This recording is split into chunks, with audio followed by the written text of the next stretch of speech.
Hi everyone. Welcome to the video tutorial of GreenCloud VPS. After you have successfully upgraded your macOS VPS, you need to do the following to expand the hard drive for your VPS. In this video, we give an example of a hard drive upgrade from 60 GB to 100 GB. First, you open Disk Utility. You can click Search or click Launchpad, type disk to found.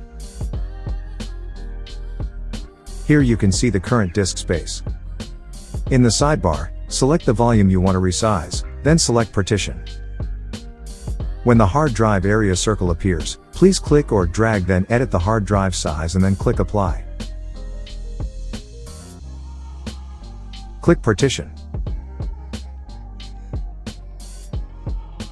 Please wait a few minutes for the expansion to be done. Now, you can see the size of the disk was extended.